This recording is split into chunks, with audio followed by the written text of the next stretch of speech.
Hello, I'm Dynast Mir.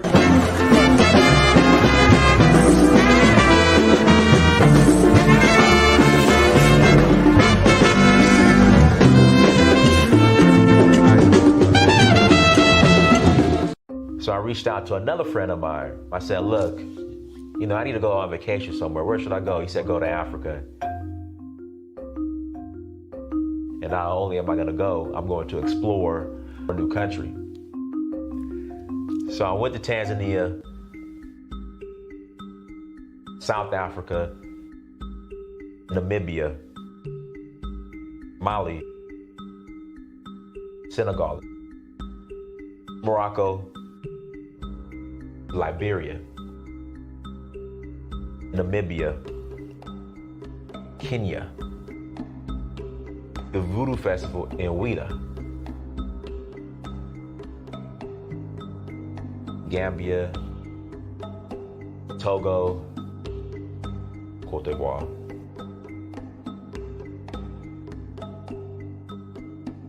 Sierra Leone, Ghana,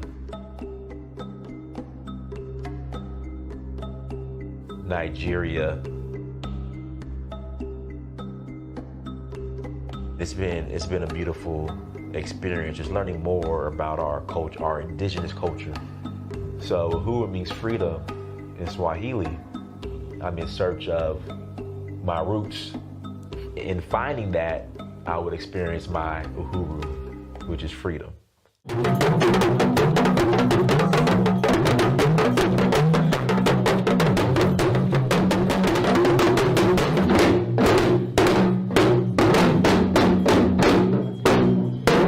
Till next time, Dynast Mir. I'm out.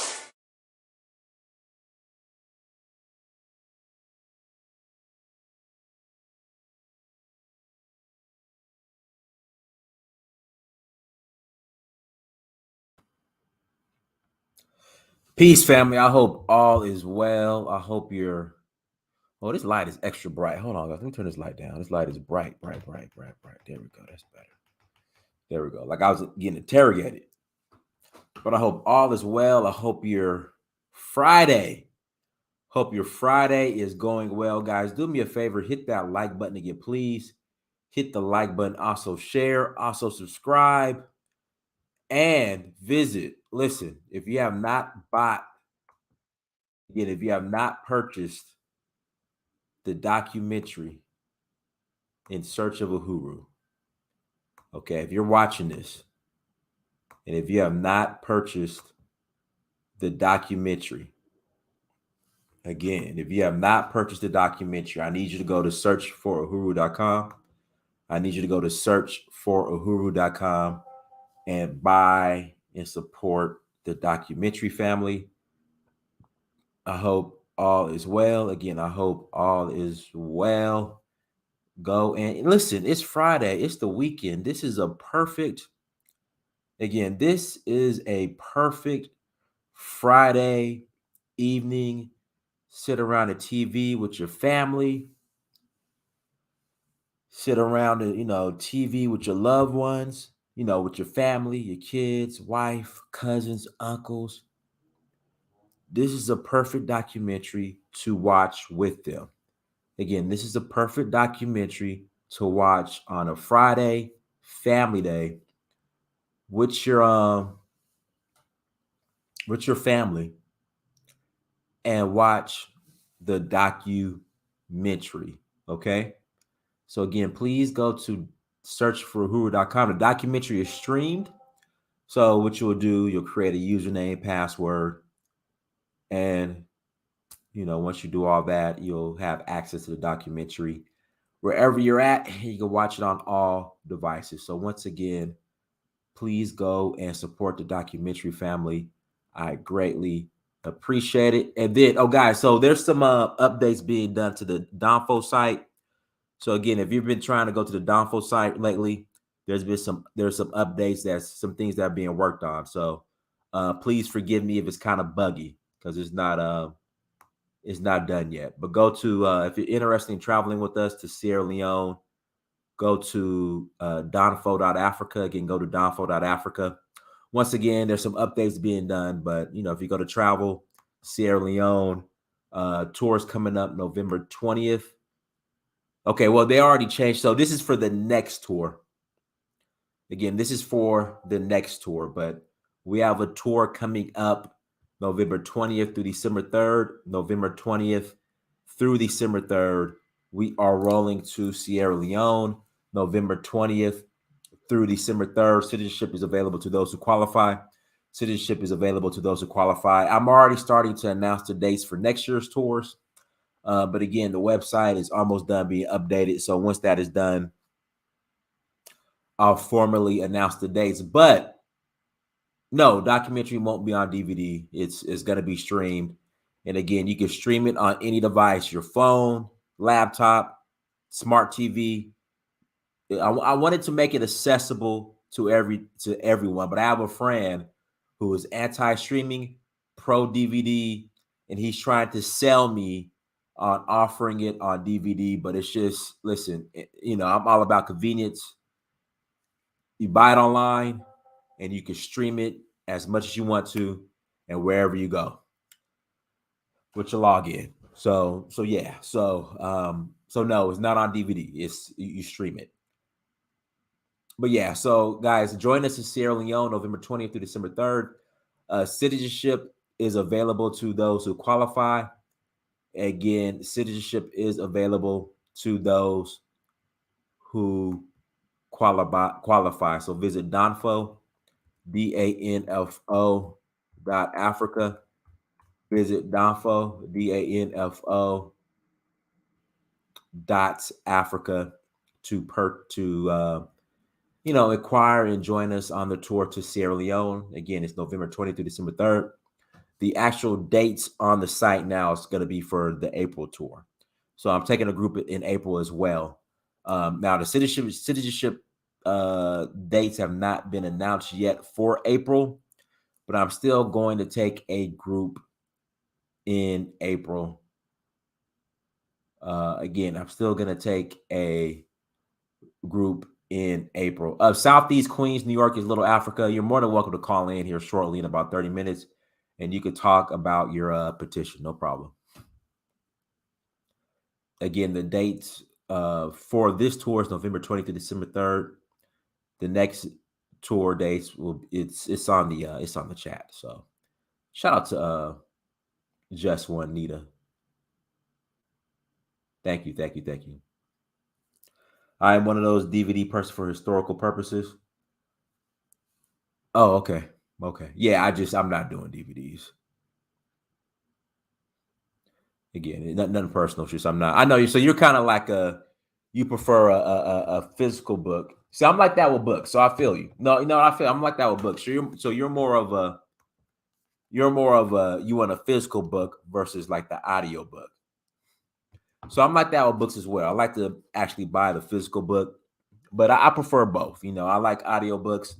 And put it like this: if a book's not available on audio, and then depending on the subject matter,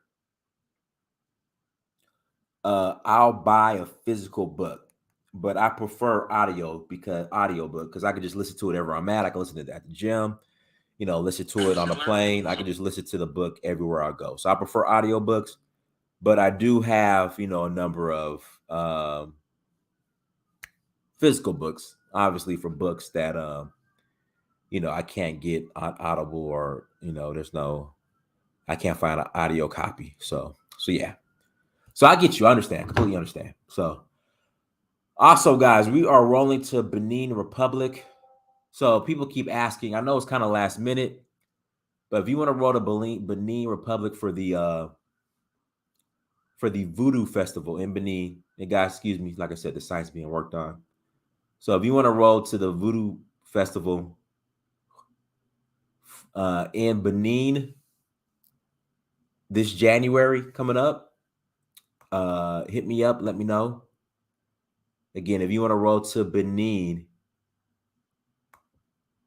and go to searchforuhuru.com, and the information is there. So if you're interested in the documentary, go to searchforuhuru.com, and you could click on a link or go to documentary.searchforuhuru.com. to access the documentary. So yeah.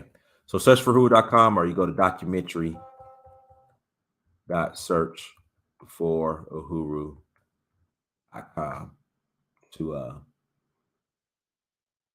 purchase. So yeah, so there you go.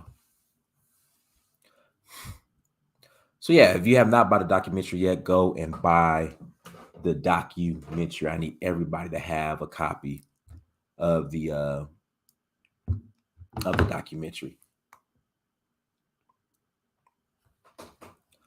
Trying to think what else, guys. That's about it.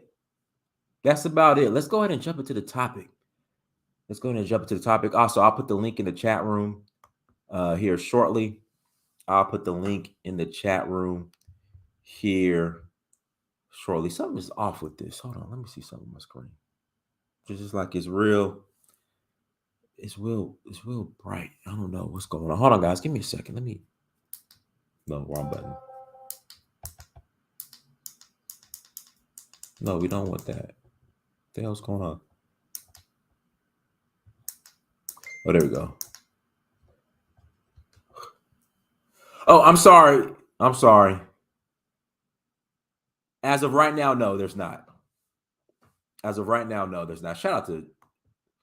Shout out to you for purchasing the documentary. Thank you so much. Thank you so much for buying the documentary.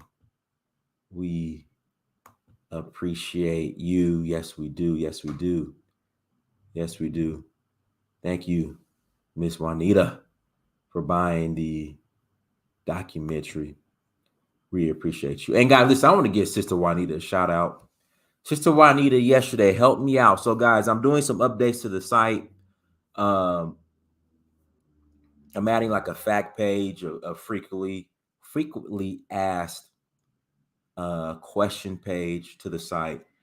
You know, Miss Sister Juanita helped me out with that.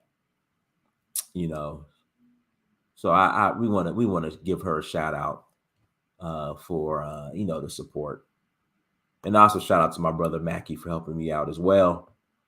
You know, all those people who volunteer to help out. You know, I appreciate the support. So we're adding the new dates, adding some other, to make it helpful and convenient for you guys when you have questions or want to look things up. I'm trying to integrate as much as possible into the site. So make it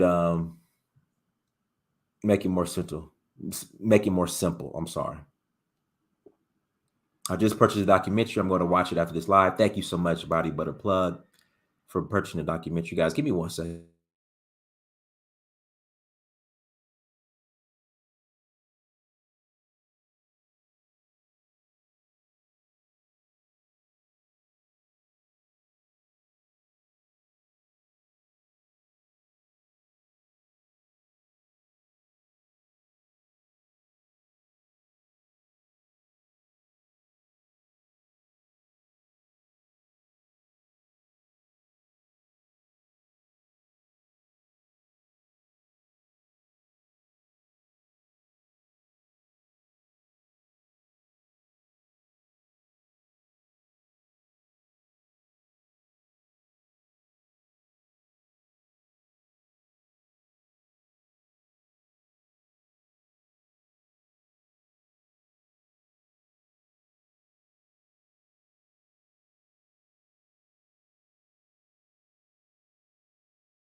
I'm back. Sorry about that. I'm back.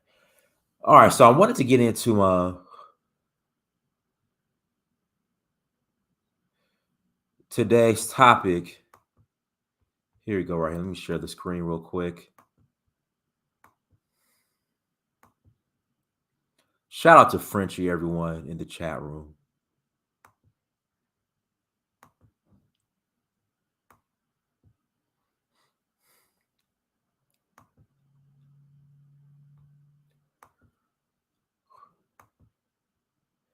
Here we go. Jeff Bezos charged Nigerian-born U.S. scholar over Queen's tweet. By Bowden Busari. Amazon founder Jeff Bezos has slammed the Nigerian-born U.S. professor Uja Anya for her tweet on the late Queen Elizabeth II. While the Queen was critically under medical supervision at the Balmoral Castle in Scotland, Anya had expressed her wish for the Queen to have an excruciating death. Oh, wow. The tweet has now been removed by Twitter, but still generating reactions on the platform. Why would they remove it? I don't get it. Why would they remove it? The American billionaire quoted Anya's tweet and said, "This is someone supposedly working to make the world better." I don't think so, Bezos added. Wow. Anya, a Carnegie Mellon professor, defended her tweet and responded to Bezos. "May everyone you and your merciless greed have harmed in this world remember you as fondly as I remember my colonizers." In another tweet, Anya wrote, "If anyone expects me to express anything but disdain for the monarch who supervised the government that sponsored the genocide that massacred and displaced half my family, and the consequences of which those alive today are still trying to overcome, you could keep wishing on a star." Guys, this is the thing when it comes to history in regards to Europeans. Like, Adolf Hitler is the only white guy that universally can be criticized. That can, if you want to criticize an evil white man, it's like you could go after Adolf Hitler and no one would be upset. But it seems like and Donald Trump these days. Well, somewhat Donald Trump, but not really Donald Trump. Because you have a lot of Donald Trump supporters. But like I said, for some reason, Adolf Hitler is like the only evil white guy. And Stalin. Okay, and Stalin. Okay.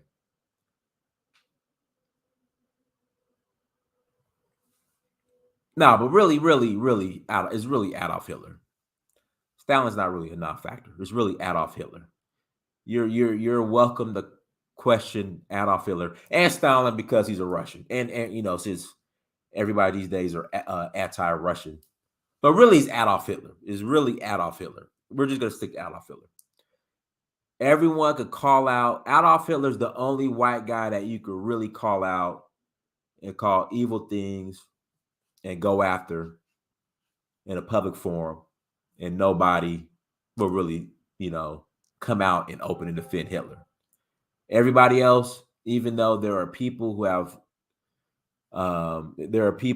have done far worse than Hitler, that when you call them out, people will make excuses for them. And one of those will say institutions is the British. And Leopold, you got Leopold of Belgium. I forgot about Leopold. He was worse than Hitler. But you still have people who will defend Leopold. But I don't understand the obsession with the British monarchy. That's my thing. Like, I don't understand the obsession with the British monarchy. With the obsession with the British monarchy. I just don't get it. Especially the role in colonialization and what they've done. Like, I don't get it. So, Queen Elizabeth, because of who she is and what she represents, she's fair game. So, I don't understand why Jeff Bezos is mad and why he's playing stupid. So, but anyway, guys, I'm going to put the link in the chat room. I'm going to put the link in the chat room. If you guys want to call in and add to the conversation, you're more than welcome to call in and add to the conversation. Shout out to King Joseph, my fellow Sierra Leonean brother, who's in the chat room. Again, guys, we're rolling to Sierra Leone in November. If you'd like to roll with us to Sierra Leone, you are more than welcome. Again, if you'd like to roll with us with Sierra Leone, you're more than welcome. Citizenship is available to those who qualify. Again, citizenship is available to those who qualify. And we will love to have you November 20th to December 3rd. And then Benin Republic for the Voodoo Festival. Again, Benin Republic for the Voodoo Festival. That is January 3rd through January 12th of next year, 2023. January 3rd through January 12th, 2023. We'll be rolling to Benin for the Voodoo Festival. She disowned her grandson for marrying a mixed female. Hey, that's what they do. They want to keep their bloodline pure. I mean, that's what they do. They want to keep their bloodline pure. That's just how it works. So, yeah, it's a bizarre obsession with the British Empire. It's just it's weird, and especially when Meghan Markle. Speaking of Meghan Markle, when she was coronated, and the way Black folks were celebrating that was just weird.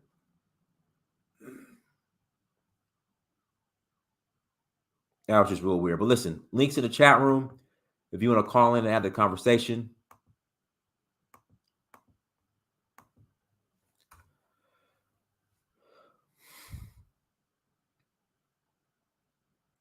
Links to the chat room if you want to call in. You are more than welcome to call in. So go ahead and call in. If you're going to call in, click on the link.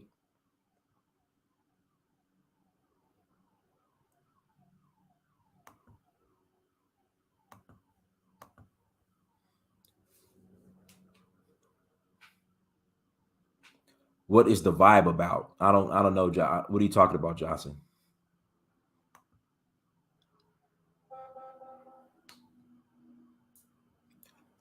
I mean, MS Delta guy, call in. Go ahead and call in. MS Delta guy, go ahead and call in. Where's the Nigerian scholars' energy for Nigerian chiefs that sold slaves?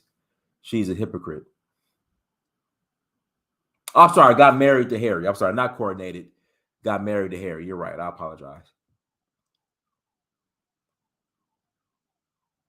I don't know. That's a good question.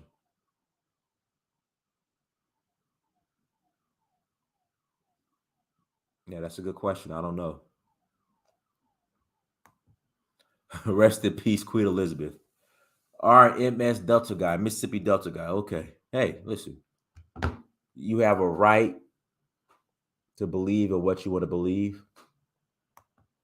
and express what you want to express. Hey, if you say rest in peace, Queen Elizabeth, then hey, rest in peace. That's how you feel, then that's how you feel.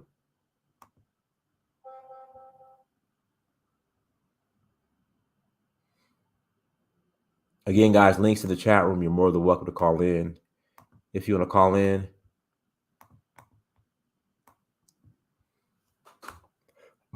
So who's next in line now? Who's gonna take Queen Elizabeth's place?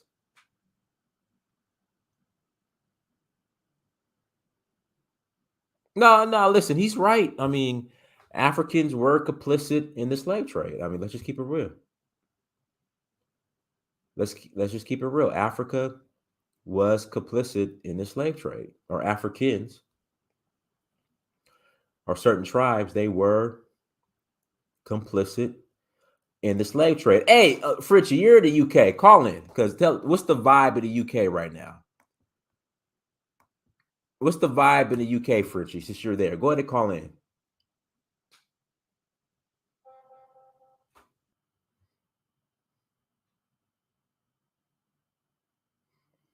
If you're in the UK, I need to know the vibe going on in the UK right now.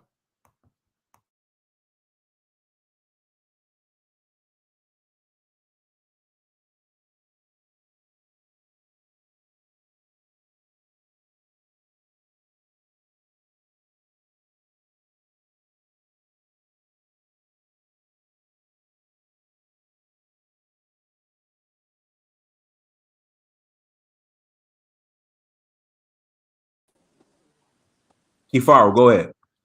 Yeah, what's going up, Diners? Hey, what's going on, bro?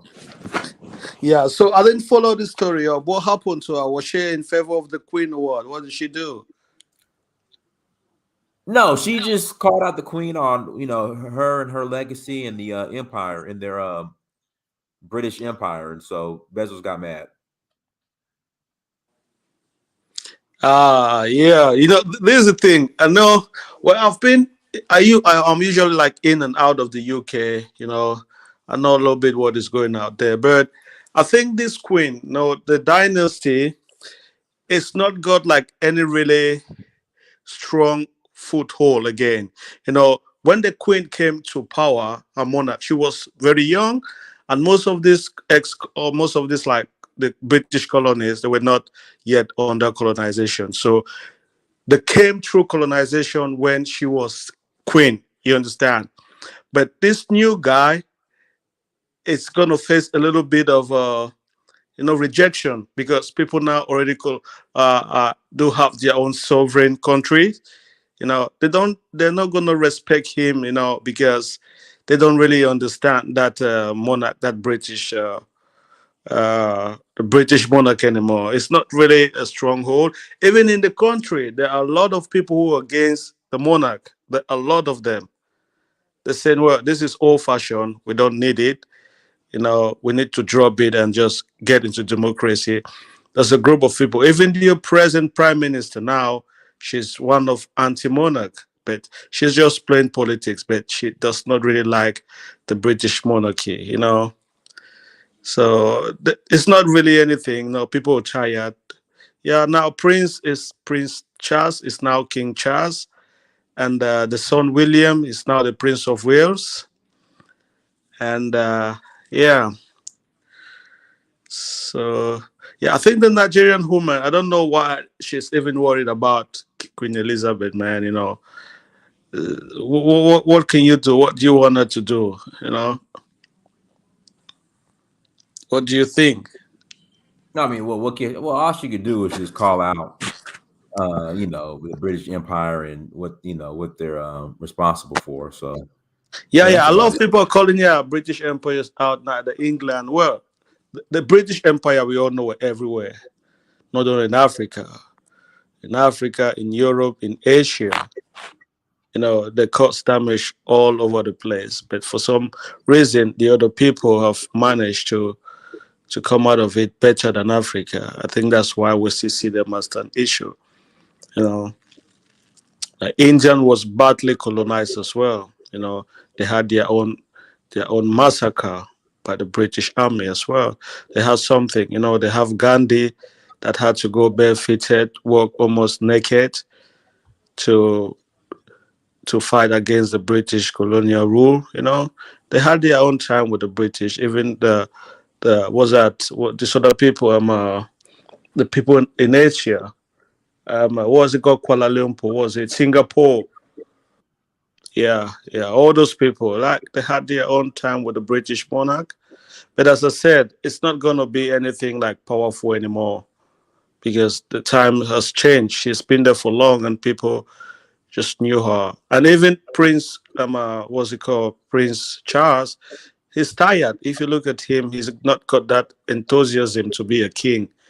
It's just like oh, whatever. I just need to be because I'm the next.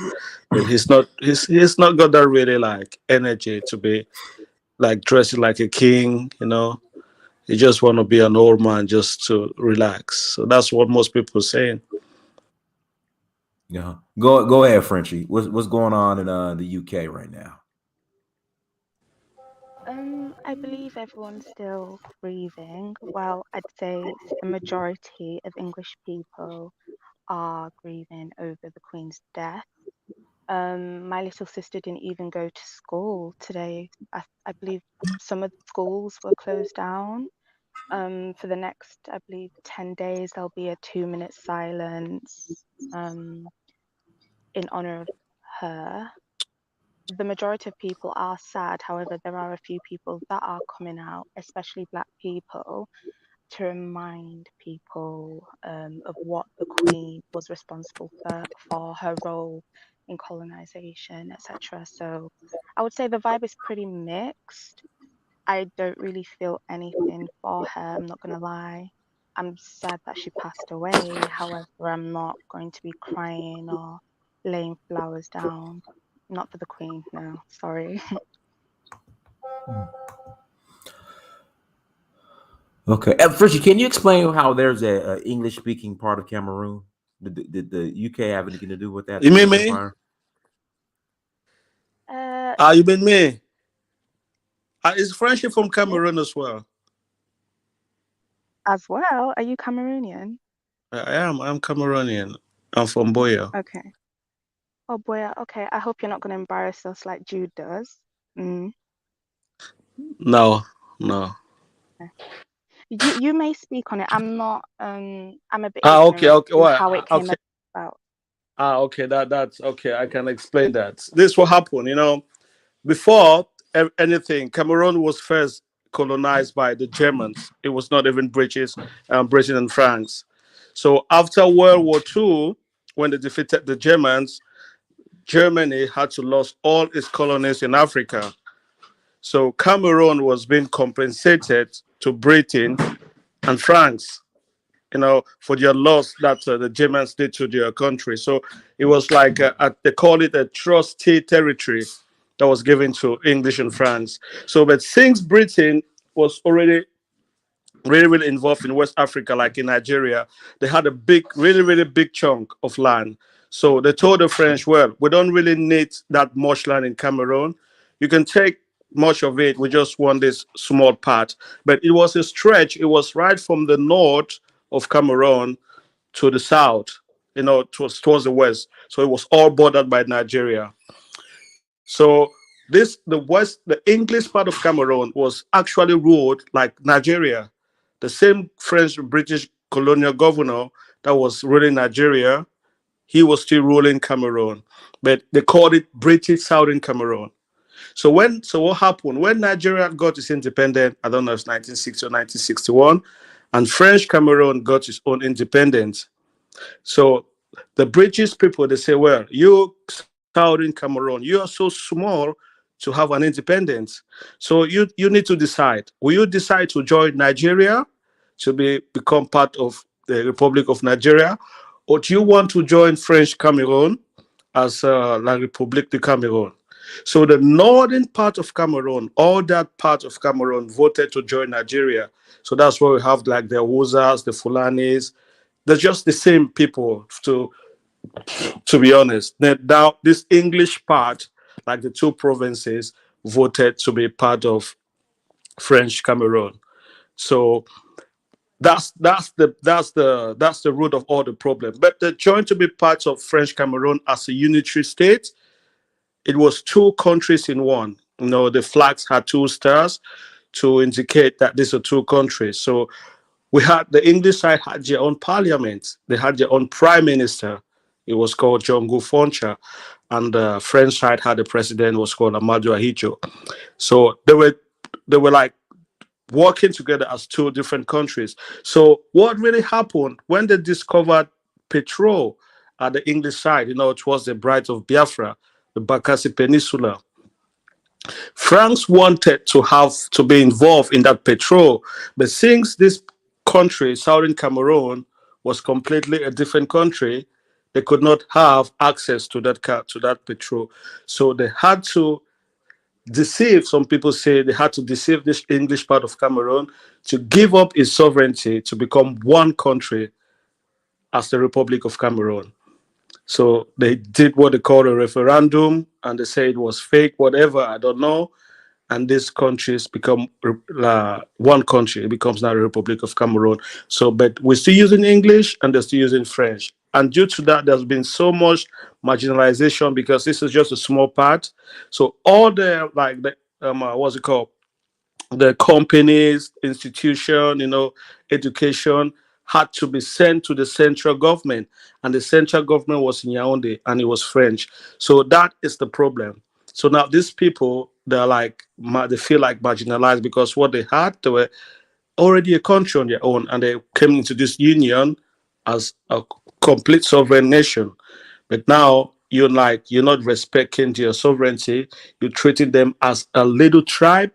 You don't really treat them as a people. You treat them like a tribe, a small group of people. That's the main reason why this thing is happening. It's not basically, some people will say, "Oh, it's English and French language." No, it's just some complete sovereign nation met another one, and they think that their sovereignty is not being respected. I don't know if it made sense. I don't know. No, that makes sense. Guys, do me a favor. Hit the like button again. Please hit the like button. And link is in the chat room. Again, link is in the chat room. Please click on the link if you'd like to call in and add to the conversation. Michael, you said that Nigerians don't like this Nigerian lady. Can somebody from Nigeria, can Nigerians call in and explain why they don't like her? I know she likes girls. Is that the reason why? If anybody wants to call in. There's this guy, they Sorry call him again. Cameroon Breezy Goat. He said, I don't know what I'm talking about. If he can call, I want to hear what he. Oh yeah, call in, guys. Listen, Yeah, Yeah. if yeah. you disagree, link is in the chat room. Call in. Sorry, I just wanted to ask. Sorry, I don't know who's speaking. I don't know how to say your name. Is it Kifar? I can't see it properly on my Kifaru. screen. Kifaru, yeah, sorry. Mhm. Where are you getting this information that Anglophones are marginalized? Because I seem to hear this from Jude as well. What makes, are Mhm. you Anglophone, by the way? Yes. Okay, so it makes sense.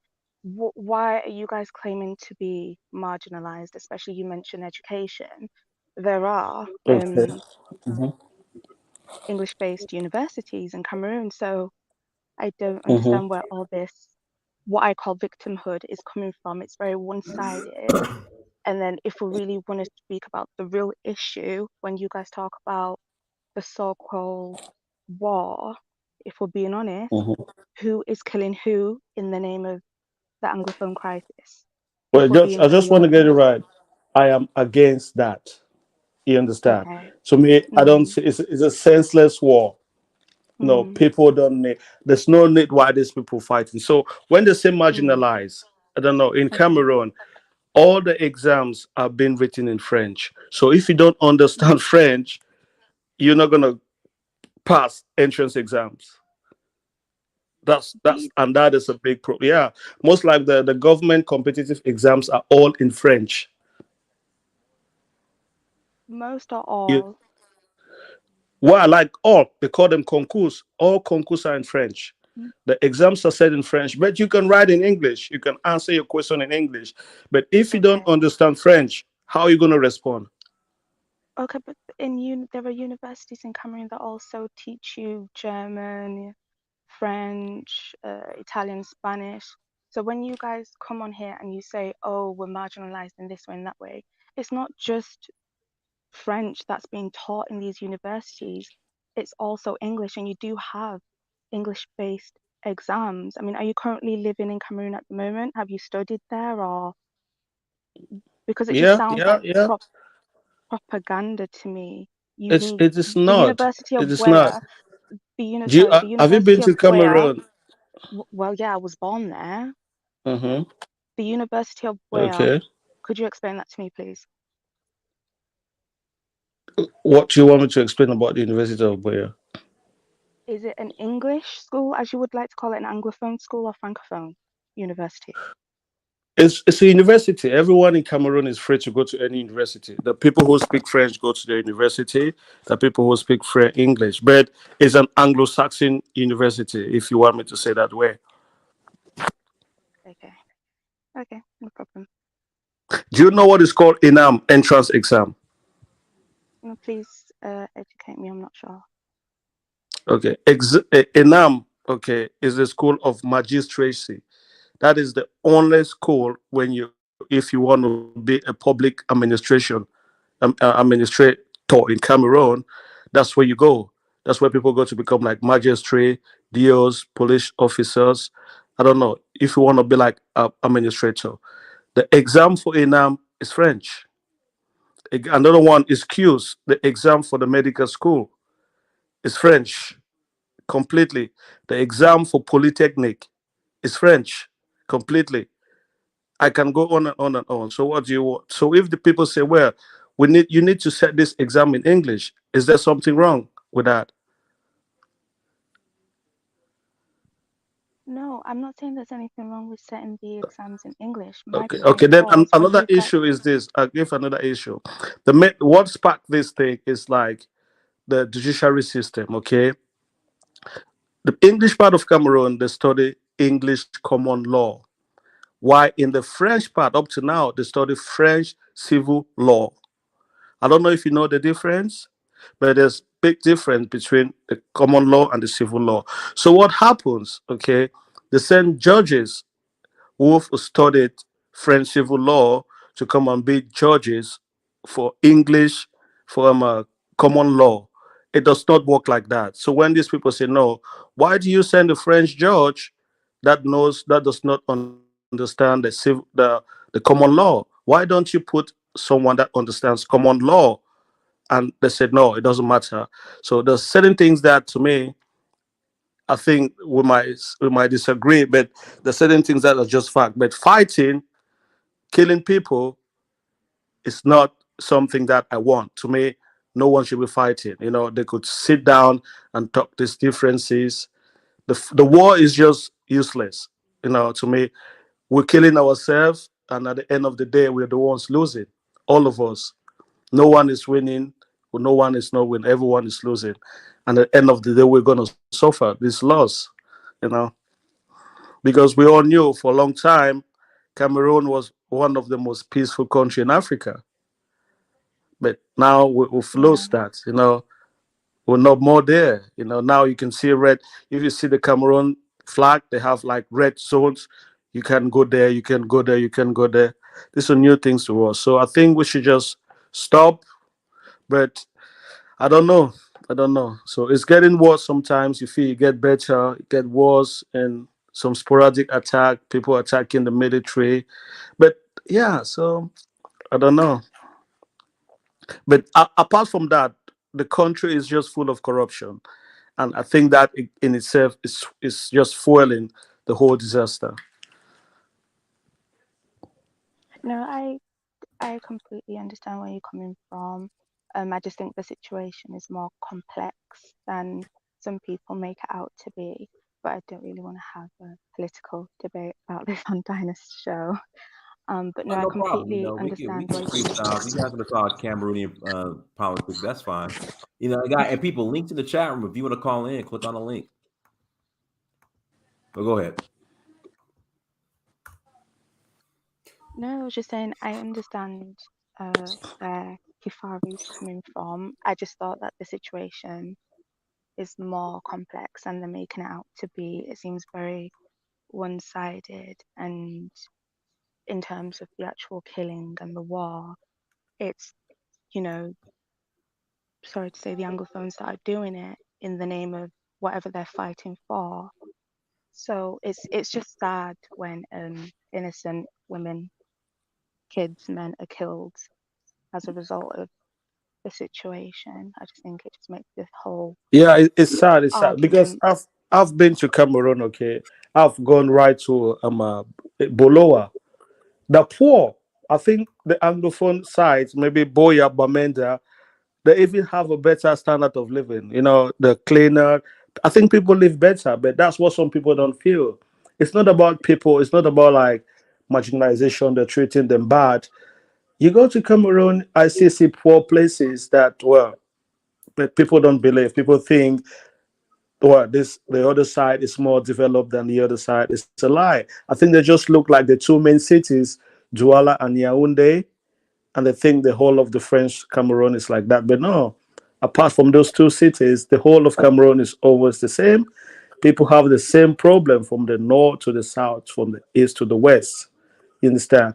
So the issue of this thing is a corrupt, centralized government, and it's just fueling the whole problem. But Anglophones and Francophones in Cameroon don't have any problem. If anyone tell you these people have problem, it's a lie. There's no problem between Anglophones and Francophones. The only problem we have now is the Ambazonia fighters and the military. Mm, Those are the yeah. only people fighting. The Ambazonian fighters are fighting the Cameroon military. No one is killing Mm. civilians. So some people may be caught in Well, crossfires, but no, that's what's happening. civilians are being killed. They shot up a school full of kids not too long ago. Come on, let's speak the whole truth. They shot up a school not too long ago, killing lots of kids. Let's not make it out like it's just the Ambazonians versus the military and people getting caught in crossfires when people are deliberately going into primary schools and killing innocent kids. It's no joke. But as I said, it's more complex than meets the eye, But I do So understand what's where complex? Just say what you think was so complex. What do you think is fueling it? I don't know. I'd rather not no comment on that. But I have my beliefs and opinions, but I don't want it It's to okay. It's okay. I'm not downplay gonna how you say feel. you. No, no. Come on. Just say what you say. What you say. Say what you want to say. No, I'd rather save it. I mean, if you want to speak to me on the back chat, we can, but on live stream, Let's do this. Let's pass it to let's pass All it right. to Brandon. Go ahead, Brandon. Go ahead, Brandon. Mute yourself. Hey, Dennis, can you hear me okay? It's like Yeah, you're we on can hear speaker. you. Dennis, can you hear me? But it's like you're kind of going in and out. You said what? You're kind of going in and out. Yeah, I noticed that.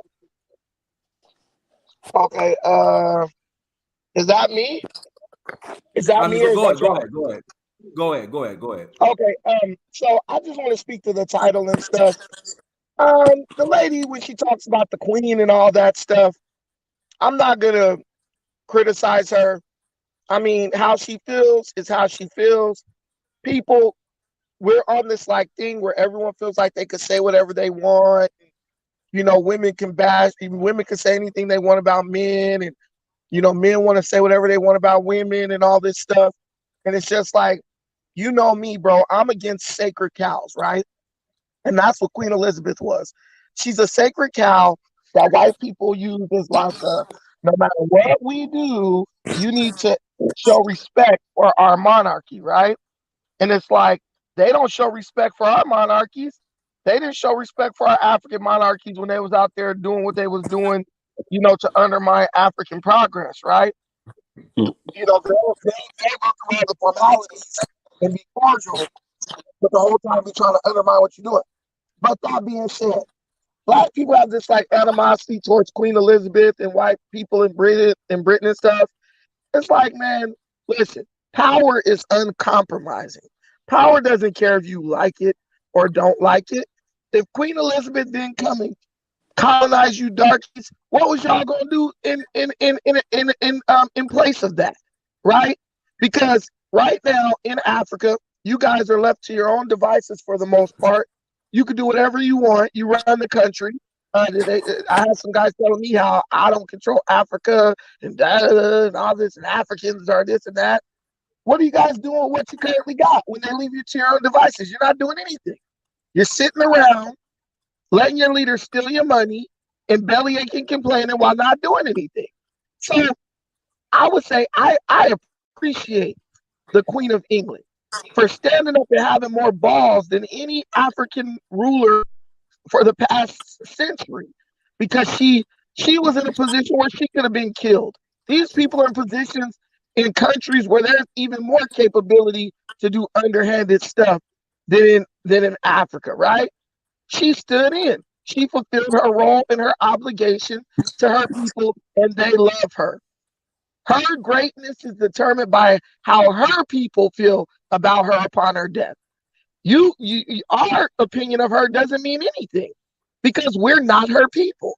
Now, show me the African leader in the past 100 years who ruled over their country for 70 years or 60 years, didn't get no assassination attempts, made sure people got what they wanted, and died with their people celebrating their reign and their rule.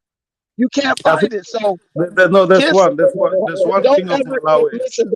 Don't He ever ruled for interrupt almost me. 80 Don't years, ever brother. interrupt me. Do not ever interrupt me, dude. Shut your mouth. The thing is, No, show me because the you African. you're spreading wrong Listen, information. I bro, had to stop you from saying that.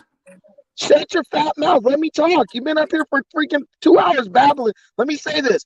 When you show me her African equivalent, then you can criticize her. Until then, King you're in no position to Swazi the criticize this second, lady. Brandon. Look up King Swazi the second. You don't know what you're talking about.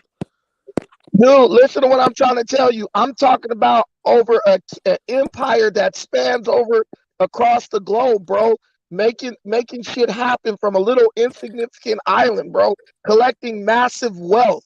I ain't talking about some dude sitting on the back of a damn goat in the jungles of Zimbabwe or wherever they may be from. Some real power, bro. Show me that. And then we'll be on par to talk about her. We don't got it. We could get it, but we don't got it because we don't want it because we rather fight against each other over frivolous dumb stuff than empower our people globally so then we could have someone on par with that. Yeah, fighting amongst yourselves, that's a dumb shit. That's for sure. But we all know the king is a monarch, it's a legacy. She just had to take for someone, before she was there was someone and he is great as her. It's a monarchy that that has spanned over a very long period of time. We all know about the history of the English monarch, what they did to the rest of the world. So it's not Queen Elizabeth, it's the monarch. It could be anyone, it could be someone else. So it's fighting the monarch, not fighting Queen Elizabeth. Yeah. Hey, let me just say this. I kind of agree with Brandon on this point. Basically, you know,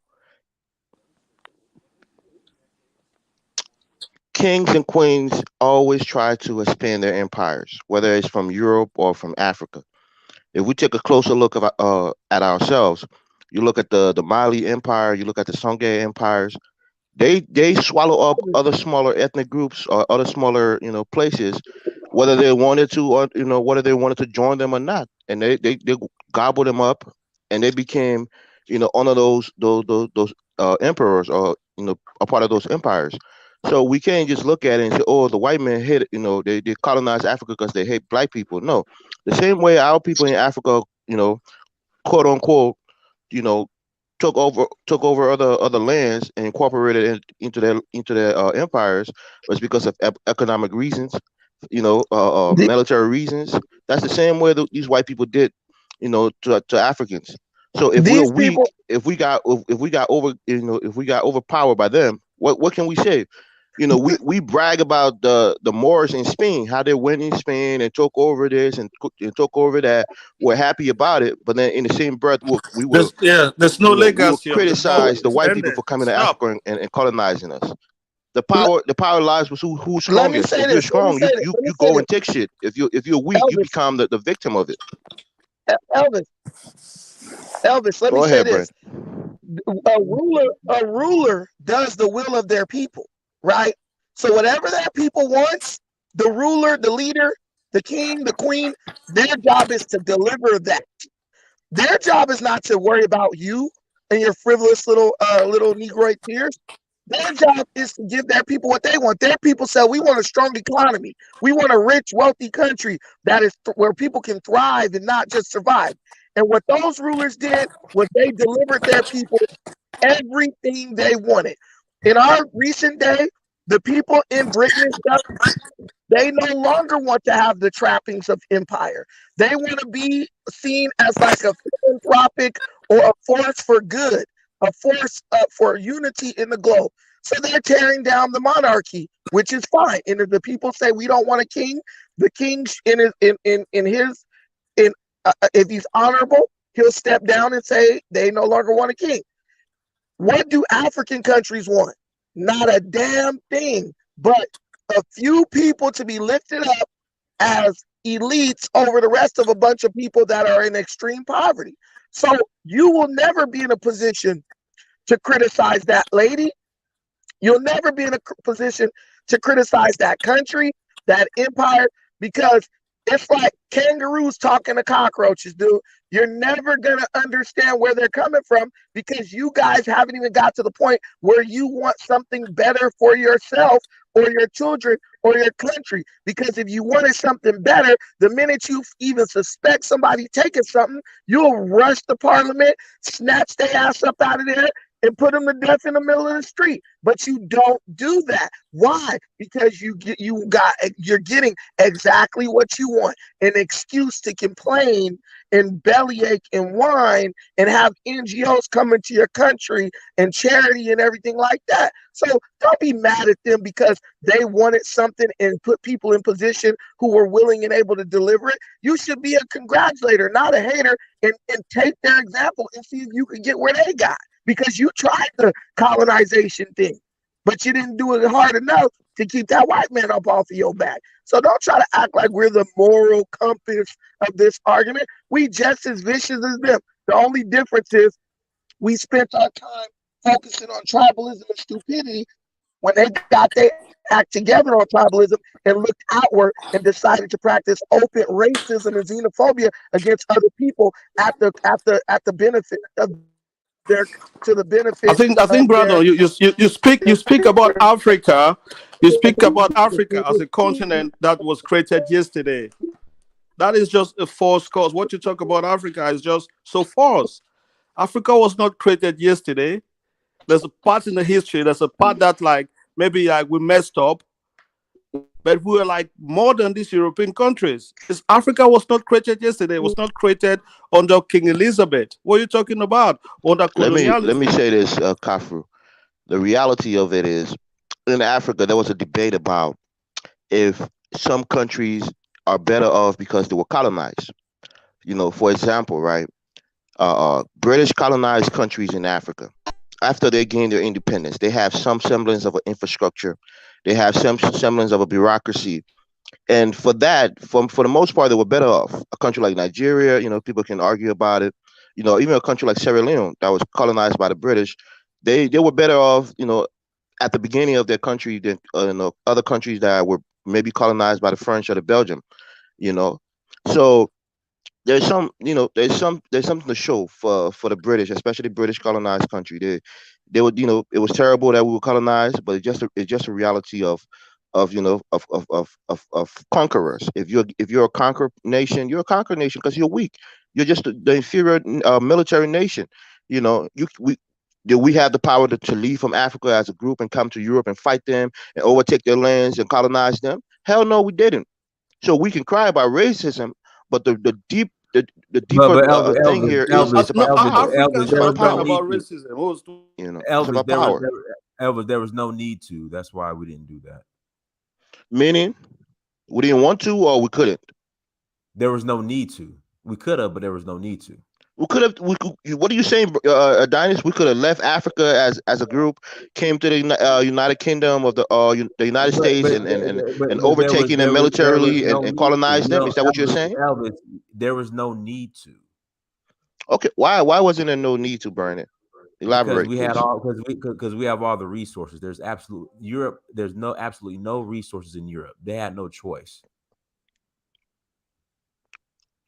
So you're telling me we were strong enough to resist them, even strong enough to the point where we could have came and did what they did to us, but we choose not to because we had the resources and they didn't. Say It's that a again. military conquest. Colonization of Africa was a military conquest. Once you're conquered militarily, they're going to rape your land.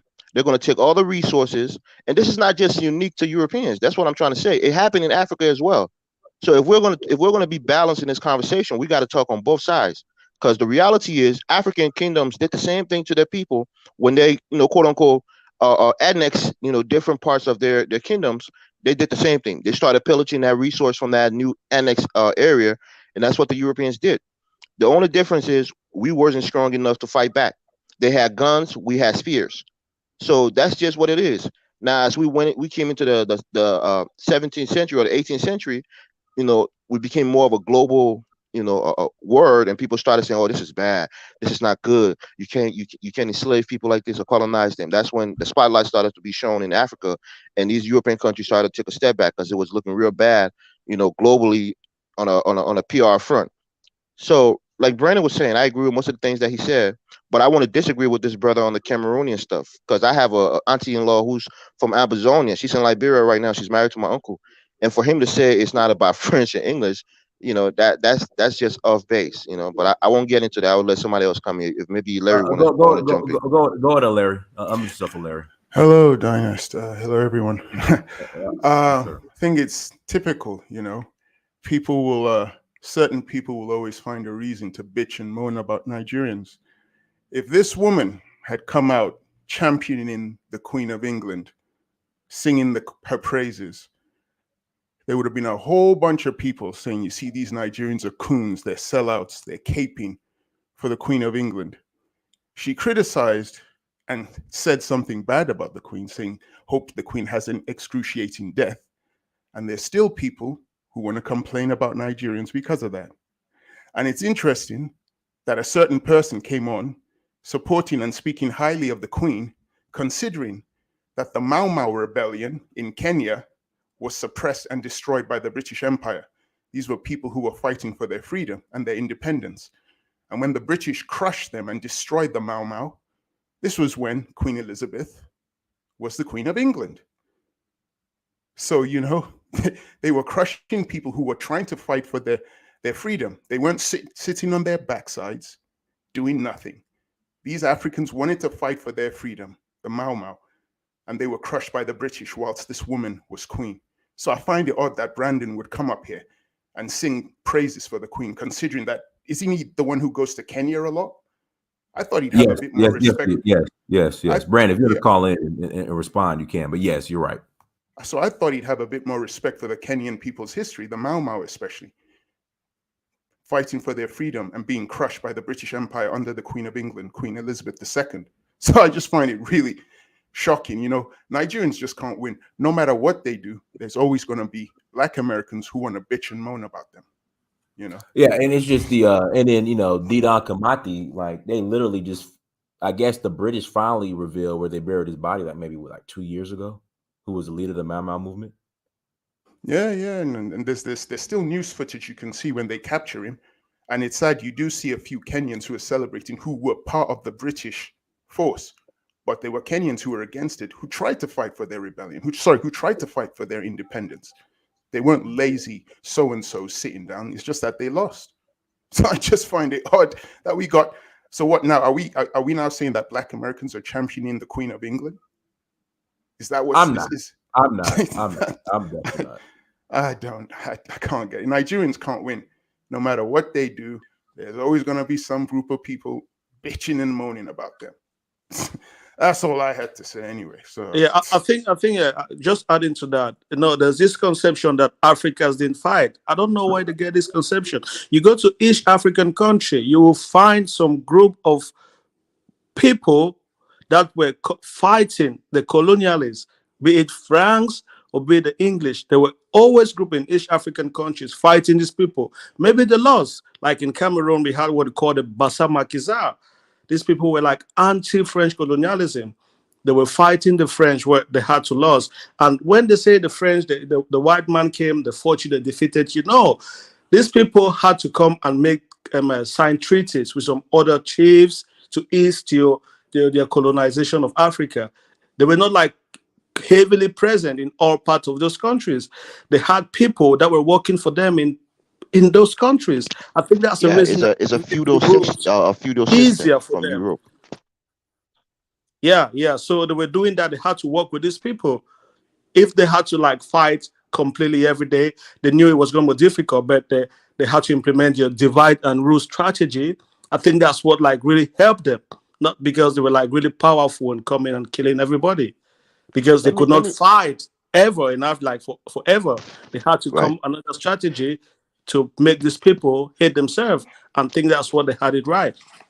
Let me say this, brother. The one country in Africa that I want to give big props to is South Africa. That Zulu, that war that was fought in South Africa against the Boers, that was a mighty war. And we gotta give credit to South Africa. They really, even though they ultimately lost in the end, but they really put up a good front. So I want to shout out the Zulus and the people who fought the Boers in South Africa. That was a real war, and they stood toe to toe with them. But then, like you're saying, brother, Europeans came with their same feudalistic ideas, and they rule by proxies through kings or Yes, chiefs yes, and things like that. So there was some collaboration with them. But the of reality is course. Yeah. our people realized that we didn't have the military power to overtake these people, to overcome them. So if we are just going to be honest with ourselves and try to be African centric and say, oh, we're strong, we're proud people, once we were, but when people come with better weapons, and better strategy of war, for the most part, you're going to lose. So there's That's true. nothing, That's a fact. that's That's just a the fact. reality of it. No You one is know, gonna no one is gonna argue that. But I don't know. Have you read this book, How Europe Underdeveloped Africa? I mean, just listen to that. Are you telling me a whole nother race Wait, of people? I'm Well, I'm just just hold on. I haven't read a book, but just the forget title of the about the book alone, right? title. Forget about Yeah, the just the title. title of the Wait, book alone, brother. You're telling me that if we Africans would have taken over Europe, it was going to be our responsibility or our moral okay. duty to I think you're develop just Europe because judging we now from overtook the them? title. It will be No, difficult I'm for me just to say asking you a anything. question because people talk about how they took our minerals, they took our resources. That's what empires does. The same thing Rome did. They do the same thing. If you read history, you know that this happened from time to time, from millennium to millennium, from age to age. When you're a conquered person or when you're conquered by an empire, they're going to take your resources. So when that book talks about how Africa was underdeveloped, that's what empires do, especially if they're coming from way in the Mhm. west and you're in Africa. They don't have a they don't have a fiduciary responsibility to develop your country. That's not what they're coming for. They're taking more resources from you than they're going to give back. I So Yeah, mean, I know, it's but not their I found responsibility I to think you're develop our judging countries. from the title, but so since you've not read the book, it'll be like just so much going back and forth for me to explain what my intention for bringing that up. But it's okay. No, go I ahead. mean, I what was I just would talking, what but I if mean I'm what wrong, if I say anything wrong, go ahead and correct me. no I can stand corrected. what I would say. I mean, personally, from my own point of view, yeah, I don't support like invasions or colonization. So yeah, I could sit here with you and I could criticize what Julius Caesar did in Gaul. I could criticize the Romans under Claudius invading Britain. I could criticize the Assyrian Empire, which existed 5,000 years ago, what they did. I can criticize the British Empire. I can even criticize African kingdoms that had expansion policies when they invaded other places. There's nothing wrong with criticizing imperialism, whether it's from Africans, Asians, the Aztecs or the Mayans doing it. If you want to criticize what an empire did, yeah, you should. The people fought against those empires. Some of them were lucky and they won. Most of them were unlucky and they failed. The British did what they had to do to look after their own people. They had their own problems. They have a class system. So when people jump for joy about this British Empire, the people who benefited from the British Empire were the elites, the aristocracy. The working classes were used as the pawns, the ones who died on the fields of South Africa fighting against the Zulus, whereas Lord this and Lady this and the dukes and the viscounts were reaping the rewards. So there's a whole class system within the British Empire where the people who reaped the rewards of it were mainly the upper classes, not the working classes. So I mean, if you want to criticize empires, yeah, you can criticize them. If you want to support them, support them. But my thing is, I'm consistent. I criticize the European aristocracy. I criticize the African aristocracy. I criticize the Middle Eastern aristocracy. I criticize the South American one, the Aztecs, the Mayans, the Incas. That's just me. I don't like the aristocracy because they have a class system and they're plundering people's resources and putting those nations into poverty for the benefit of their own. That's why we have the Commonwealth. The Commonwealth was a way of the empire continuing getting resources. And the leaders of those African countries, you could argue, betrayed their people by signing up to the Commonwealth and allowing their country to benefit the empire through this new thing called the Commonwealth. So I don't see anything wrong with criticizing or criticizing aristocracy or the empire. There's nothing wrong with that. Bro, Nigeria has benefited more from being part of the Commonwealth than most African countries. When Who BP, has? when Shell set up the oil rigs in Nigeria and started, pumping oil in Nigeria, that's how your economic boom started. So yes, we could talk about the bad things that they did, but they also gave Nigeria their glory with the What you know glory! with Shell. No, wait, Kifaru. But you've acknowledged there were bad things, so people can talk about the good things and the bad things. There's nothing wrong Right, with and that. that's what I'm saying. Because Okay. the British was the one that brought the first oil rigs in Nigeria. It wasn't the Nigerians. So you got to give them credit for that. Wouldn't you agree? Because Nigeria is reaping a lot of benefit from that oil money right now, It's aren't a they? business. It's a bilateral business. You bring this, I bring hold on a that. minute. What do you mean? Hold on a minute. Sorry, Kifaru. So you say Nigeria is benefiting. This is why you need a lot more nuance and understand the complications. Officially, yes, Nigeria is benefiting. But are the people benefiting? If you go to that part of Nigeria, technically No, speaking, I agree with you, brother. But I'm no, saying, but that's a Nigerian what I'm problem saying, now, right? They could be more, well, not exactly, because I'll give you another historical example. The place we call Iran was once colonized by the British. They did what you're saying. They found oil there. They created all the oil fields, and that's how BP was created. Iran decided to nationalize it. They voted for a guy called Mossadegh. Mossadegh decided to nationalize the oil fields for the benefit of the Iranians. What did the British and the Americans do? They used their intelligence agencies.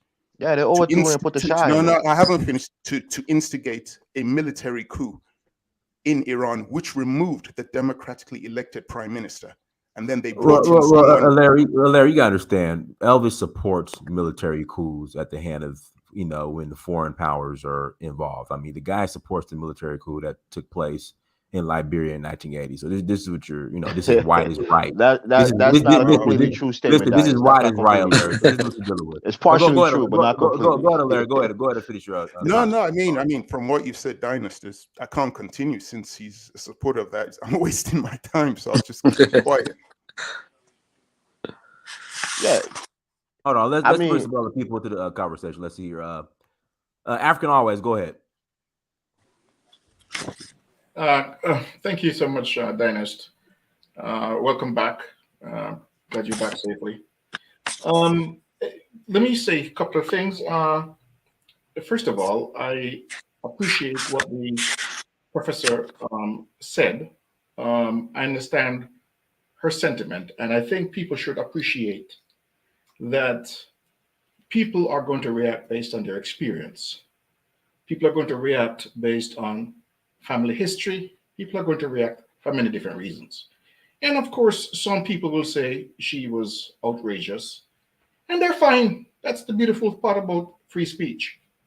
But it's always good when you can understand where people are coming from, because it gives you a perspective that most people don't take the time to investigate.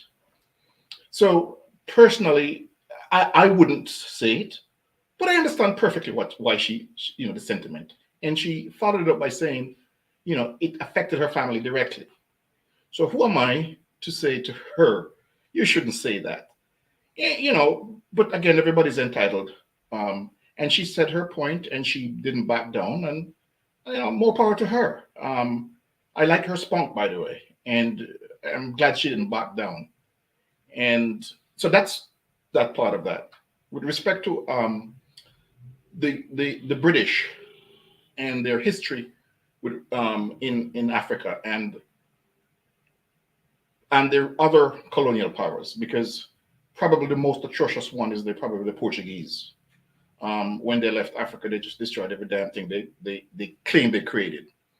And all you got to do is look at a few West African countries that they colonized. Mozambique. Of course, Mozambique was a disaster when they left. No, let me put it to you this way. So if I came into your house and you had $1 million in there and I took half of it and left, and my cousin came to your other family's house and they had $1 million and they took $750,000 and left, would you say one of us is better than the other? You probably wouldn't. You'd probably say you're all crooks. The degree to which you rob me is immaterial. You robbed me nevertheless. Remember, the British, from a structural perspective, was much more organized than most other colonizers, because efficiency is one of those things. If you're a colonizer, that you need to make sure you are very efficient. Remember now, the whole idea was to feed the industrial revolution in Europe. That's why they went to the Berlin Conference and said, let's not fight over this thing. Let's just chop it up into small pieces, and everybody can walk away smiling all the way to the bank. This man is a genius. Good Right. job, brother. So, from my perspective, um, yes, they're a little better than the other guy. You know, I heard a guy telling a guy, he'd rather be shot than stabbed. But if you're dead, you're dead. And it doesn't really matter after the fact. Yeah, you might suffer a little bit more with one than the other. But at the end of the day, you're going to die. With respect to oil, 58 oil was discovered in Nigeria. Don't think for a moment when they discovered oil, they were looking to make Africa better. The British and the Americans and a bunch of other people went all over the world looking for oil. They built the Middle East. They built Saudi Arabia. The modern state of Saudi Arabia, built by America and Britain for the oil. Same thing in Britain, the same thing. The only challenge they faced was the demand for independence was rising across the continent. And so, yeah, they made sure that Royal Shell got stuck right in and benefited significantly. Ask yourself a simple question. Since 1958, they discovered oil. First barrel of oil was exported in 1960. What would happen if perchance Nigeria just somehow got a real refinery and was able to refine most of that crude? What do you think would have happened to Nigeria from a revenue perspective? It's happening right now, and it's going to a private citizen's hand in Dangote. So let's see how that's Dangote is going to going end up. okay. So between 1960 and right now, more than $2 trillion US have been lost just because of no refinery. Now, most of the refinery is controlled by whom?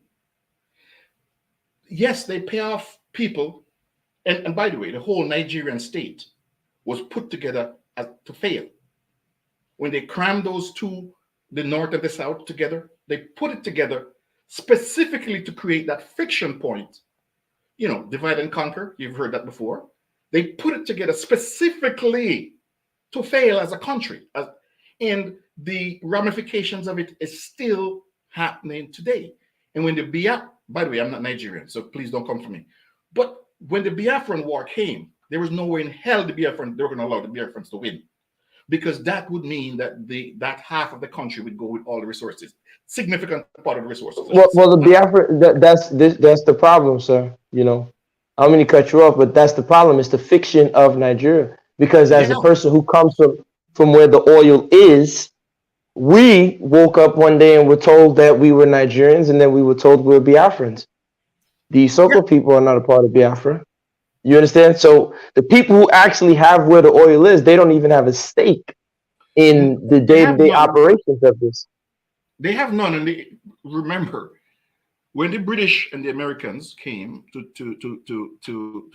search for oil, they weren't putting the money in there for some Africa. No, they came. Look, if you're an investor looks out for itself. I mean, you got to appreciate that, right? So when an investor comes and they put their money in, they're not putting their money in because they like you, or they put their money in because they think they're going to get back big reward. The bottom line is, though, that because Nigeria did not have a refining capacity, and everybody knows crude is inexpensive when compared to refined products, kerosene, oil, and all the different gasoline and so forth. The Dangote situation is new. But Nigeria, brother, hold on. Nigeria did have the refining capacity. What happened to Nigeria's refineries? They were totally and thoroughly mismanaged and abused, because the ruling military class, unfortunately, many of them who could have done the right things ended up, again, many of these guys were raised and brought up in British military schools, European military schools. So their whole thing, just like the typical African leader, is make enough money, send your kids abroad, to hell with the country. There was the Nigerian leader who said Nigeria doesn't have a money. It has a spending problem. They don't know what to do with their money. So that's why when someone like Fela Kuti was singing, then people thought he was crazy because they said, "What are you talking about? The country's great." Like people always make this, not you, but I'm saying potential. they forget that Nigeria was actually a thriving country. You had record labels, you had the roads were working. People think Nigeria is the Nigeria of 1990 structural adjustment programs where you started to see real extreme poverty. As a matter of fact, the first concept of feed the children, starving Africans, comes from that Biafran genocide where they were blockading the Biafrans. So Africa was working. Africa is not a backward place. It was always working. It's mismanagement. Or as I say, yeah, go ahead. What I was going to say is Nigeria is one of those countries that if Africa doesn't get Nigeria right, Africa will never be right. It's like the older brother in a family. If he screwed up, everybody screwed up in that family. And I think Congo. To me, not Nigeria. No, Nigeria. Congo next. Yeah, I agree with Nigeria. him. Nigeria, yeah, Congo is way too far back. If Nigeria is not fixed, Africa is going to have a long-term problem. But let's come back to the management piece he's talking about. You're absolutely right. I think what's his name is Gas them up. Gas them up. Okay, because your thing is so tiny I can barely see it. You're right. The management of military powers across the board. This is my policy on military powers. I've yet to see even Pinochet, and he's probably, in terms of management style and in terms of what he do for a country, I would say Pinochet is probably the only one that I would even say remotely left a country that was sensible. But generally speaking, militaries come in and they never really do a good job. In fact, they screw up the whole situation, probably worse than when they first came in.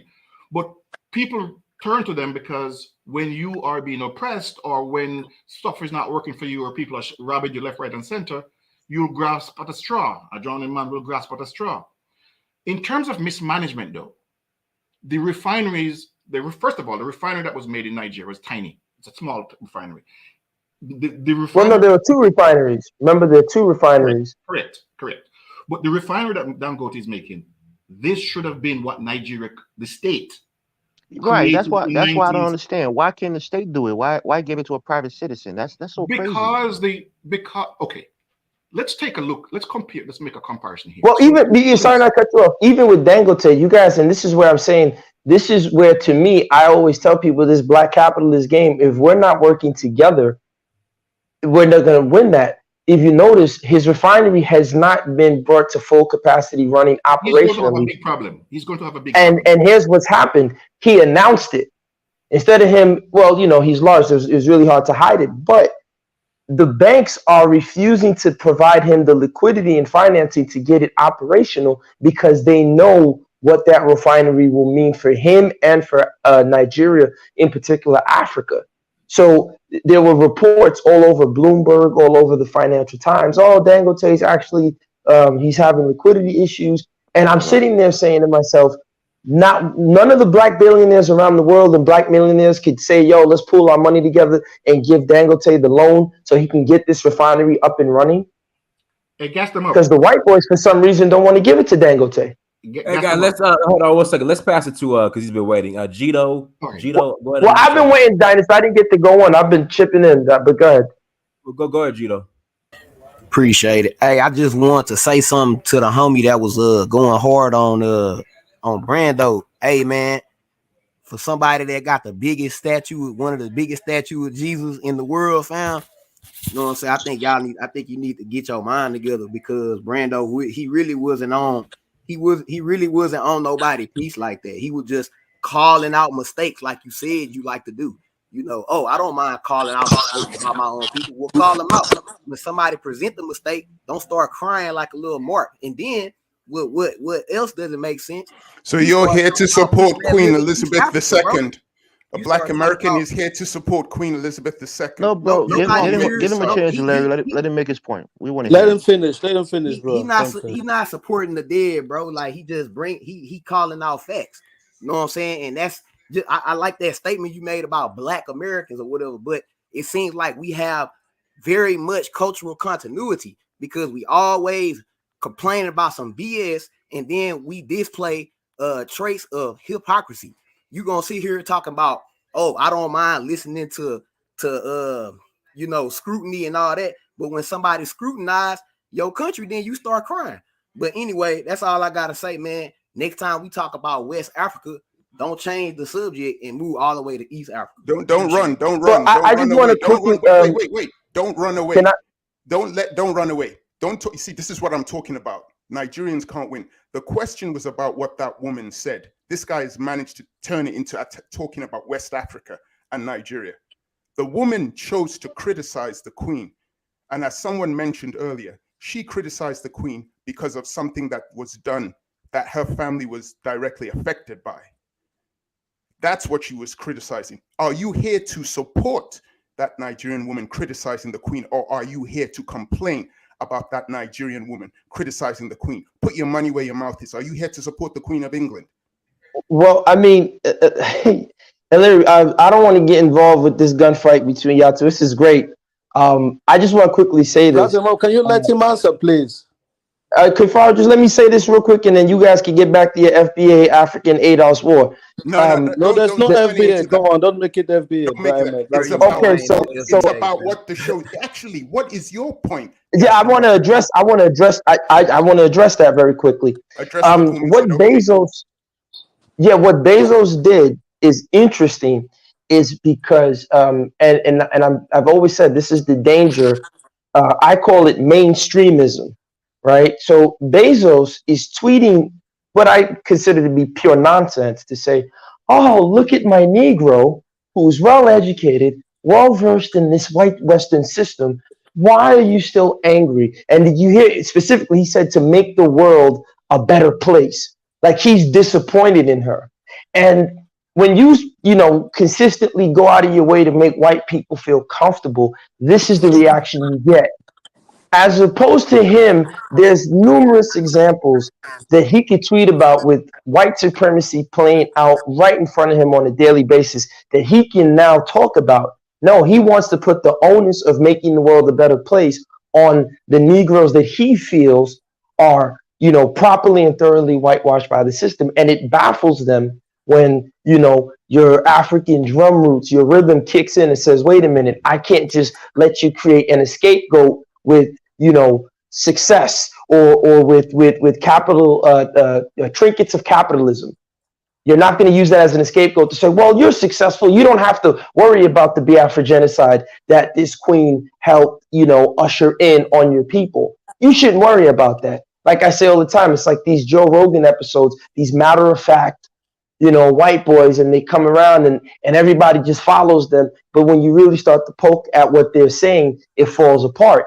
And so I think people on this platform should be very careful when you try to get that mainstreamism or you're trying to cross over to make white people comfortable. Because when you make them comfortable, this is what they're going to do. They're going to tweet out and say, oh, why are you so angry? Shouldn't you be happy? You drive a nice car. You live next to me. I treat you good. I treat you like a great pet, don't I? And this is the end result of that. So, I'm glad, like the brother says, she's sticking by her guns. I hope, we support her. If the industry or the system comes after her, which we know that they do, and they try to, blacklist her or blackball her or whatever, whitelist her, whiteball her, right? So that's all I want to say. Can I ask you a question, gas them up? Yeah, sure. Go ahead, bro. Yeah, hold on. Allow Gito to respond to Gito. Go ahead and respond to gas him up. Or I'm sorry, to Larry. Yeah, I'm not here to support nobody. I mean, I understand her sentiments, you know what I mean, towards colonialism or whatever statement that she made, but I have my own independent sentiments, you know what I mean? So yeah, that's all. Yeah, and I just want to ask you, Gassama, did you immigrate to this country on your own, or did you come here with your family? I came on a shooting star. I don't answer personal questions. I came on a shooting star. Okay. Yeah. The mothership, George Clinton. There's a premise behind my question, because I think for most of us who came to this country and who immigrated to the United States or even in the West, we came for the most part voluntarily, right? And most of us wanted to come to these, Western countries. for educational opportunities, financial opportunities. So if we're going to criticize and like you said, don't make them comfortable, that statement is the reason why I asked my question, because you're in their lands, you're in their systems, so you can't make them uncomfortable. You can talk all this black, Africa empowerment, all of this stuff Are that you you can't. directing that to me, or you talking about yourself? No, you made a statement. You said that the sister was, she shouldn't make white people comfortable. What does that even No, I mean? said that's what happens. I don't think you understood what I was saying. I said his tweet is a result of what happens when you make white people comfortable around you. Again, I'm not here to debate with you. I don't have a dog in any of the fights that you're having. What I'm saying is effectively, if you are happy in the West, that's fine. I have no beef with you. But So you, to I want to put know. things You're not in in the West, right? You live in Nigeria. uh, to put again what my personal anything is of No, no if you're consequence to the speaking on this veracity. platform, Oh, you got to be can I honest. I respond? want to know where you're Can coming I from. respond? You Can can't I respond criticize to you? something if you're My benefiting from it. personal my personal anything is of no consequence to the veracity of my argument. It is a weak debater who worries about what the other person is doing personally. I only want to focus No, on the strength because if of you're your talking about idea. something that you're a part of and So so criticizing so it as so if you're so not a part of I'm it, then focusing. right there I'm you're being a focusing. hypocrite. No, sir, Don't that's your hide interpretation, behind privacy when you're on a public sir. platform and having your talking Focusing, points. sir. You should be worried about if your dentist had his hand in somebody's hole before he puts it in your mouth. Don't worry about what I'm doing personally. Nah, Again, bro. the You can fact you of the can you can matter make all is those that little yeah. statements If it that I listen don't at worry the end of about the that. day, I want to know where you exactly. are. So If you're you don't benefiting worry from the about that. West, Don't then you say shouldn't you're worry benefiting about from the me. West. If you're in You Africa and shouldn't speaking worry about this, me then that's because I different. I didn't look at say you in a different light. It's a simple nothing I question. said Are was you in the directed. West or are you in Africa? Are you in Nigeria I right now don't or are you answer back your home questions in because you're America? not an authority. You're not an authority to answer any questions too. But the point is that I didn't direct any statement towards you purposely because I wasn't trying to engage with you. So I'm kind of interested as to what Okay. piqued Since you anything that wasn't I trying to said engage with about me, you. I'll fall back. Yeah, I personally, won't I engage wasn't with you. trying to. But now that you've opened the kennel, right? You brought the dog out of me. Let's go there, as they say over there in the States. The fact is, everything you've been saying has been just outlandish and coonish. And you're the reason why a lot of African Americans have beef with Africans because you come on these platforms and you just start talking out your neck. You don't know what you're saying. You need to Go go ahead. into the library and lift your mental Can, muscles. can I Lift your interject Go mental ahead. a muscles. little bit? You're getting Tufaru, mad. do You can not say like defend for him. me, Do bro. not defend him, Tufaru, because you do None No, of this those all no, the things I'm are not time. bothering me. When you defending him. come If you across know these me, I coons, don't give a Tufaru, damn you what anybody defend think them. about me. That's why I come No, Let here no. this and guy I say go what to I the say. library Let and My lift let his simple me mental question finish, was, muscles. bro. do you live in Lift America or your you live in mental Africa? muscles. If that Lift makes you your mad, mental muscles, that's brother. on you, I'm bro. not mad. I'm Okay? disappointed that you're an African and you don't have the I asked you a intellectual simple strength question, that bro. African and your I'm not a question mental defines the giant. I'm not weakness. an intellectual. I'm none The of those question things. I come defines. here and I say my So simple then, opinion if and you're I'm not done an with it. You intellectual, can if agree you're with me not or any of disagree with me. those I'm not things, coming here to be if you're right. not any, My simple if you're question not is, any of do those you things, live then in don't come on these America or do platforms. you live in Africa? That's my simple If you're not question. on any of those things, then don't Can ask I Do me you say any live in something, questions. America or please, do you quick? live in Africa? Step your That's my mental question. muscle game up. If you're Step your refusing to mental answer muscle that game question, I up. think it says a lot about you. Because when people come on this platform, You're not a they want to criticize psychologist. America. They want to You're not a criticize the West as if they psychologist. don't benefit from the West How or if much is the they don't crave FBI to come paying to the you? West for educational You empowerment was or one of those financial people with empowerment. Charles Taylor, right? That was breaking him out of prison when he was in American federal prison. You one of No, those but librarians that supported that, no, right? he supported Charles Taylor. He did support Charles Taylor. Of course he No, did. no, Charles Taylor was in American federal prison. not Charles Taylor, not Charles Taylor, the other puppet, Samuel Doe. Oh, John Doe. He was with Samuel. Samuel Doe, whatever his name is. Yeah. Listen, these guys, they're all confused, man. They come on here and they're just happy to be around the white guy and Massa, and then they want to sit there and talk out their necks about people. Go to the library and start reading, brother. My guy, But Read. Get your business. mental muscle game Can up, I did you man. just go say to school in this? America? All right, Was you yeah, taught by let's white pass the teachers? mic. What are you Let's pass. saying? Hold on, You guys come in with this racist idea that the white man is bad, but you crave to come into their country and live there and benefit from their countries. What are you saying? Don't be a hypocrite. No, that's completely different argument, bro. I think we're No, not no, talking about that he's today. trying to criticize the If we're West going to that, it's as just if going to he's be a never broader benefited from the spectrum West, as if he of lives in Nigeria argument. his whole But life this is and he this is hates my white question. people, but then he benefited from white people when you look behind it. I'm not an Yeah, but intellectual. I'm not going to come here and tell you I'm the smartest man on the planet. I know I'm not. but be honest in the conversation. That's the one thing I always do on this platform. I tell you how I really feel and how I really look at things. I don't come in and try to spoon feed information to people Yes, who already agree with me. what I don't understand why Africans can complain about colonialism. What's wrong with that? I think we've got the Native Americans. I'm not in America. They complain about the Europeans every day, and there's nothing wrong with that. So why can Africans not complain about colonialism? What is wrong with that? Is it just because we are Africans? Yeah, Kifar, What's up with that? To build on what you're saying, there are certain that to build on what you're saying, and Dynast has been showing you, there's certain people who've been leaving chat messages, basically supporting the Queen of England, and I'm curious. Yeah, that's just some BS. Because these same people who are, that person's Black American, right? They're complaining about white supremacy. The Queen of England and the monarchy, is that not part of white supremacy? So how are you supporting that form of white supremacy? Not according to people like Elvis. Most Pan-Africans don't complain about white supremacy. Sorry, can you repeat that again so we can get that on record? I'm not here to defend don't engage me, because you said you wasn't. I shouldn't engage you. So don't. Nah, he said most Pan-Africans you can't about white supremacy because you're just going with the band and trying to attack me. My man, you open up the kennel, so you gonna get the bull. Okay, let's play go. with the bull, you gonna get the horn. No, let's go. I'm not. Hold on a second, guys. Go ahead. What are you saying? Hold on a second, guys. Come on, man.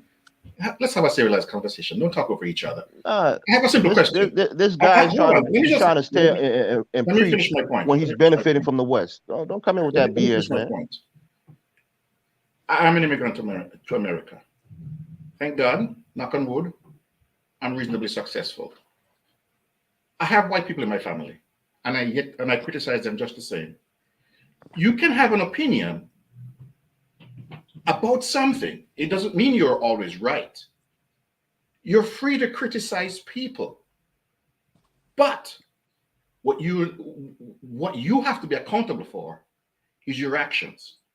Because, one can sit here and say the Queen and his, empire before him raped Africa, India, and a bunch of other places. And they would be 100% right. No, so someone criticizing that. If someone wants to say America is good to them, that's beautiful, because I can say that too. It's frankly, I'm an immigrant. I'm here for a reason. America has a lot of good things about it. England has a lot of good things about it. But actions are actions, my friend. And when an action creates problem, and the lady comes along and says, "Look, you screwed up my family." Yes, you can criticize her. Sure, you are entitled to. This is why America is beautiful. But does it really make sense? Because she's talking about what personally happened to her. And that, brother, do you notice that whenever you have, because what you said is spot on, but the Africans who do complain, or Black people who do complain about whatever it is they go through, you always have this segment of Black people or Africans who come out of nowhere and just like, well, stop complaining if you're in the West, blah, blah, blah. But they would never say that to an Israeli. They would, it just baffles me, the nonsense that these people say. It's like, what's that Malcolm X example where they put the knife in your back and they take it out a few inches and you're supposed to be grateful? Like, you have a right to say that, hey, the shoe doesn't fit properly. You have a right to. If America was so racist, you didn't have to come to this country, right? Let me add one thing. We know there's racism in America, and we still clobber to come to this nation. Absolutely. Listen, guy. Absolutely. Right. Absolutely, there's racism in America. Everybody knows that. But still, let me put it to you this way. How do most people get images of America? Do you know how the image of America is projected across the globe? It is primarily projected by what? What medium is the? Okay. By the West. The biggest means of promotion of United States is the movies. And when you talk about movies, most people who watch movies, I got it. Most people who watch movies, when they see what's in the movie, they walk away with a picture of America that's a can-do place, a place that's rich, a place that's successful. So it's well marketed, and that's why people show up at the embassies all across the globe. But that does not mean that everybody in America goes to bed well-fed every night. Life is complex. Countries are complex. And people, brother, This guy doesn't even know what the IMF structural adjustment programs did to countries throughout the ages. Nobody was leaving their countries in Africa prior to the structural adjustment programs. Like I said, Africa was one of the most developed places in the 1960s and 1970s. Dave Chappelle's mother, if I'm not mistaken, was working with Patrice Lumumba. Randy Weston, one of the great jazz musicians of all time, was in Nigeria. So many examples of people who were in Africa. In what's her name? Nina Simone. Guess them up. Was Nigeria. it, no, She not was in Nina. Liberia. So what? Nigeria. Yeah, she was in Liberia. So look, listen, these guys, when they sit there and say this stuff like, oh, people leave because of a better opportunity. No, that's not what happened. What happened is the IMF and these economic hitmen came in the 80s. And of course, our stupid military dictators who don't know nothing, they quickly signed contracts and privatized the markets, took away any type of national or infrastructure spending, right? And so the middle class in those countries started to evaporate. So of course, what they're going to naturally do, as Milton Friedman, the economist, people vote with their feet. Yeah, but you don't put the conditions as to why they're moving with their feet, Mr. Friedman. You're not saying what's going on behind the scenes. They always leave that part out. So it's hard to have conversations with people who don't want to put everything in context. But part of it And is they want to just make it seem as if, well, no, America's great. You just move here and we come here for better opportunities. No, that wasn't. Where were the Africans leaving Africa in 1968 in mass, lining up to get visas? You can't find that. Guess them up before 1980. If you want to look at Nigeria, you have to look at Nigeria before 1980 and after 1980, because it's two different distinct places. Before 1980, most people will tell you the Naira was what, 1-to-1? Actually, it was a little bit higher than the US dollar. Yes, it was higher, a little bit. Yeah. So, but I'm going to leave you guys with this. It is perfectly okay to criticize even your family member if something that they're doing is wrong, or at least you perceive it as wrong. And if it's okay to criticize a family member because they're doing something is wrong, why wouldn't you want to criticize a country? That doesn't mean that you're not appreciative of what the United States has given you. I'm a significant beneficiary of, the work that the people who were at the lunch counters. I'm a beneficiary of that. No dog came after me. No lunch counter person smacked me in the face. I appreciate what they have done. Make no mistake about it. Tell them that. Tell them that you appreciate it. Yeah, but at the same time, I could say, hey, listen, why do you have to tell them anything? Listen, here's the funny part. When Israelis come to America, they have the Anti-Defamation League. They have all kind of organizations set in place to make sure you don't say anything about them and to make sure that the overall environment for Hebrew or Jewish American people is beneficial. They still go back to Israel. No one tells them that they can't have dual citizenship. They can't do business on whether it's America, whether it's South America, whether it's Europe, whether it's Israel. But do they make statements like don't make the white man comfortable around Israel? Do they make statements like that? They appreciate America. They don't bash America because they know what America gave them. No, that's a lie. Actually, they do criticize America. Whenever America has policies that are not supportive of the ADL or any Hebrew or Jewish American organization, they let it be known. And they tell you all the time. Policies, not hold on, no, let me finish. They tell you all the time the oppression. Yes, they do. They tell you all the oppression that the Jew has faced under the Gentile. They talk about it without hesitation. So if you are so in love with your white man and white woman, dude, leave the black people alone. Stop coming here talking to us, man. No. That's the part that I don't understand. No. Stop talking to black people. No, stay with the white man. Don't talk to us. We have every right to complain. We can criticize it. That's a lie. That's like saying don't talk about your parents. That's like saying don't talk about your parents if they made mistakes in parenting you. You still love your parents, but you can say, hey, listen, my mom and dad could have did better. What you're saying doesn't make sense. Being comfortable around the white man. Bro, I didn't say that because you didn't understand what I said. What I said to you, because you obviously it went over your brain, sir. What I said was Jeff Bezos' tweet is an example of what happens when black people make white people comfortable. Now he is confused as to why that black woman still has it's anger. His country. What are you supposed to make him uncomfortable in his own country? What are you saying?